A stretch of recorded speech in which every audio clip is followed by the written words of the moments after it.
रात के लगभग 11 बज रहे थे। सड़क पे इक्का दुक्का गाड़ियां ही चल रही थीं। अपनी नाइट शिफ्ट खत्म करके अंकिता और रश्मिका बस स्टॉप पर खड़ी थीं। आज तो बहुत देर हो गई, पता नहीं घर जाने के लिए कोई साधन मिलेगा भी या नहीं।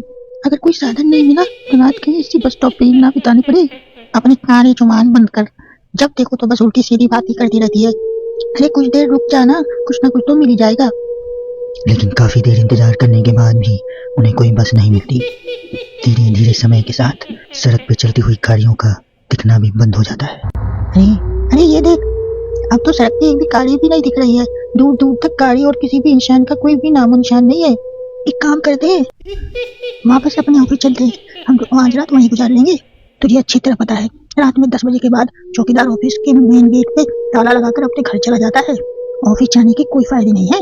इस सुनसान सड़क को देखकर मुझे बहुत घबराहट हो रही है। एक काम करना, उसी चौकीदार के घर चलते हैं। वो भी तो परिवार वाला है ना। हम बेफिक्र होकर आज रात उसी के घर पे रुक सकते हैं। अरे पागल, चौकीदार 10 बाय 10 की झुग्गी में रहता है और उसके 4 बच्चे भी हैं। मतलब अब वो हमें अपने घर में कौन सी जगह देगा रहने को बोला। अब तू ना ये बेकार की बात बंद कर और चुपचाप खड़ी रह, शायद कोई लिफ्ट ही मिल जाए। फिर काफी देर इंतजार करने के बाद एक नीले रंग की बस उनके सामने आकर रुकती है। बस का दरवाजा खोल कंडक्टर उनसे कहता है, कहिए कहाँ जाना है आप दोनों को? देखिए मेरी पूरी बस खाली है, आप जहाँ बोलेंगी वहाँ आप दोनों को छोड़ दूंगा। इतना कहकर कंडक्टर मुंह में भरी पिचकारी सड़क पर दे मारता है। अंकिता, लोगों का कहना है कि कुछ महीने पहले इसी तरह अंधेरी रात में एक नीली बस के अंदर कुछ बदमाशों ने एक जवान लड़की की हत्या कर दी थी। इस बस का रंग भी नीला है, कहीं ये वही बस तो नहीं है? कंडक्टर रश्मिका की बात सुन लेता है और मुस्कुराते हुए कहता है, देखिए मैडम, उस घटना के बारे में मैंने भी सुना है। माना कि उस बस का रंग और मेरी बस का रंग एक ही है, लेकिन दुनिया में एक ही रंग की बस तो नहीं है ना। ये तो बस एक इत्तेफाक है। देखिए हमारी बस में एक मैडम पहले से ही बैठी हैं, आप देख सकती हैं। अंकिता गर्दन उठा के देखती है तो बस के पीछे वाले हिस्से में एक लड़की कंबल ओढ़े बैठी हुई थी।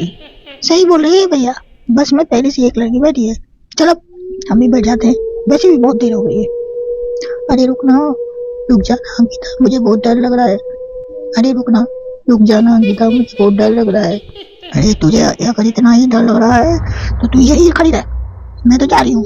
अरे तू मुझे छोड़ के कहाँ जा रही है? रुक, मैं भी चल रही हूँ। दोनों बस में जाकर बैठ जाते हैं। देखते ही देखते ड्राइवर बस को तेज रफ्तार में चलाना शुरू कर देता है। तभी रश्मिका की नजर पीछे बैठी हुई उस लड़की पर पड़ती है। उस लड़की की लाल आंखें और आधा जला हुआ चेहरा देखकर रश्मिका घबरा जाती है। सुन अंकिता, हमारे पीछे जो लड़की बैठी है ना, उसकी आंखें एकदम खून की तरह लाल और चेहरे किसी चुड़ैल की तरह डरावना दिख रहा है। अरे छोड़ ना, कौन कैसा दिख रहा है? मुझे इन सब बातों में कोई दिलचस्पी नहीं है। मैं थोड़ी देर सोना चाहती हूँ, इसलिए तू अब अपनी ये बड़बड़ बंद कर, समझी? बेफिक्र होकर अंकिता अपनी आंखें बंद कर नींद की झपकी लेने लगती है। बस तब तक घने जंगल वाले रास्ते में पहुंचती है। चारों तरफ गहरा अंधेरा था और जंगली जानवरों की आवाजें रश्मिका को और भी ज्यादा डरा रही थी। थोड़ी देर में बस एक बरगद के पेड़ के पास से गुजरती है। तभी अचानक पेड़ पर बैठी एक बिल्ली कूदकर खिड़की के रास्ते रश्मिका के गोद में आ गिरती है। हाँ मर गई, अरे मर गई, अरे कोई तो बचा लो, अरे मर गई, कोई तो बचा लो। रश्मिका के चिल्लाने से अंकिता की आंख खुल जाती है और वो भी घबराकर इधर उधर देखने लगती है।